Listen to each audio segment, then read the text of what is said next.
नमस्कार दोस्तों, कैसे हैं आप सब। तो स्टार्ट करते हैं आज करंट अफेयर्स। देखते हैं 7 जून के इम्पोर्टेंट करंट अफेयर्स। तो पहला आर्टिकल बोल रहा है यहाँ पर, India overtook China to register the highest number of country wide digital payments. India ने चाइना को ओवरटेक कर लिया है किस चीज़ के मामले में? डिजिटल पेमेंट्स के मामले में। ठीक है दोस्तों, तो रिपोर्ट ये कहती है कि 2025 तक इंडिया में 71% के अराउंड डिजिटल ट्रांजैक्शन होगा। ठीक है, मतलब 2020 में इंडिया ने चाइना को सरपास कर दिया है। अराउंड 25 बिलियन का ट्रांजैक्शन जो है with the help of digital medium हुआ है, जबकि चाइना में ये जो आंकड़ा है वो 15 बिलियन के आसपास ही रहा। ठीक है, इससे ये प्रूव होता है कि इंडिया में डिजिटल पेमेंट का बूम आ गया है। सबसे बड़ा जो इसमें हेल्पफुल पिलर रहा इस चीज़ को अचीव करने में वो था जनधन योजना या फिर jam Trinity, Jan Dhan Aadhaar mobile. ठीक है, जब जनधन योजना शुरू हुई थी 2014 में, उस टाइम पर बहुत ही मास स्केल पर अकाउंट्स खोले गए। और मेनली किन लोगों के, जो गरीब लोग थे, जिससे कि जो उनकी सब्सिडी का पैसा है, जो उनको स्कीम्स के तहत बेनिफिट मिलता है, वो डायरेक्टली उनके अकाउंट में जाए और वो उसका बेनिफिट ले सकें। तो ये जो है आधार से उसको लिंक किया गया जिससे कि ऑथेंटिसिटी प्रूव हो सके। तो जनधन अकाउंट खोलकर आधार से लिंक करना सभी अकाउंट्स को और मोबाइल के थ्रू एक्सेस करना, ये जो है कहलाता है जैम ट्रिनिटी। और इसकी हेल्प से बहुत ही बड़ा बूम मिला in the field of digital payment. ठीक है, अब क्या है, because of this jam Trinity जो भी एलपीजी की सब्सिडी है भाई, या फिर किसी को स्कॉलरशिप चाहिए, फेलोशिप जो आती है, ठीक, या डिसेबिलिटी की पेंशन है, फार्म इनकम सपोर्ट है, सब जो है सीधा आपके अकाउंट में आता है। इससे क्या हुआ, जो मिडिल मैन थे या जो फ्रॉड करने वाले थे, जो लीकेज था वो कम हो गया। पिछले एक साल में ही लगभग 4.3 लाख करोड़ जो है ट्रांसफ़र हुआ है। 477 करोड़ ट्रांजैक्शंस हुए हैं, इतना लाख करोड़ ट्रांसफ़र करने में 319 स्कीम के अंदर। ठीक है, तो आपको तो मेन बात ये समझनी है कि जो जैम ट्रिनिटी का फ़ायदा क्या हुआ, ये डेटा आप जो मेंस में यूज़ कर सकते हो। चलिए क्वेश्चन देखते हैं, अगली आर्टिकल देखते हैं। India along with government of UK launch new work stream to promote industrial energy efficiency under the clean energy ministerial industrial deep decarbonisation initiative at the 12th chief energy ministerial. ये एक conference होती है chief energy ministerial, इसके अंदर launch किया गया है industrial deep decarbonisation initiative. किसने लॉन्च किया है? इंडिया ने यूके के साथ मिलकर इसको लॉन्च किया है। अब ये इंडस्ट्रियल डीप डीकार्बनाइजेशन इनिशिएटिव है क्या, वो जान लेते हैं। इसका मेन पर्पस ये है कि जो है लो कार्बन इनिशिएटिव को चलाना, लो कार्बन प्रोडक्ट को लॉन्च करना, उसको प्रोड्यूस करना, उसको प्रमोट करना।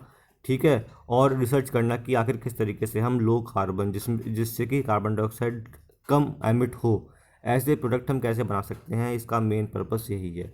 In collaboration with national governments, IDDI works to standardized carbon assessment, establish ambitious public and private sector procurement targets, incentivize investment into low carbon product development and design industry guidelines। ये काम है industrial deep decarbonisation initiative का।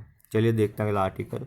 NASA ने अभी जो है international space station में टार्डीग्रेड्स भेजे हैं और डार्क बेबी स्क्विड भेजे हैं। ये एक टाइप के माइक्रो ऑर्गेनिज्म होते हैं, लेकिन ये ऐसे माइक्रो ऑर्गेनिज्म हैं जो स्पेस में भी ज़िंदा रह सकते हैं। ठीक है, टार्डीग्रेड के बारे में लास्ट ईयर भी काफ़ी कुछ पढ़ा हमने। ठीक, तो टार्डीग्रेड जो है बियर के शेप का होता है, बहुत छोटा सा माइक्रो ऑर्गेनिज्म होता है, जो कि बहुत साल डिफरेंट डिफरेंट कंडीशंस में भी जो है वो सर्वाइव करता है। उसका वो अडेप्ट कर लेता है कंडीशंस को अपने अकॉर्डिंग, और वहाँ पे सर्वाइव करता है। तो अगर हमें कोई रिसर्च करनी है माइक्रो ऑर्गेनिज्म को लेकर, तो टार्डीग्रेड और ये जो बेबी स्क्विड हैं, ये बहुत अच्छे सोर्स हो सकते हैं। ये जो है अभी जो उन्होंने भेजा, ये पार्ट किसका होगा? 22nd SpaceX cargo resupply mission. जैसा आप जानते हो स्पेस एक्स जो है किसका कंपनी है? ये है, क्या नाम है उनका, या आप मुझे कमेंट करके बताना। बहुत फेमस पर्सनालिटी हैं जिनकी कंपनी स्पेस एक्स है। तो वो स्पेस एक्स का काम क्या होता है कि जो रॉकेट की सहायता से जो है जो स्पेस में सेटेलाइट्स मौजूद हैं वहाँ से लेकर और ये अर्थ से चीज़ों को ले जाना और वापस लेके आना। तो उसी मिशन के तहत रीसप्लाई मिशन में जो है ये पार्ट होंगे।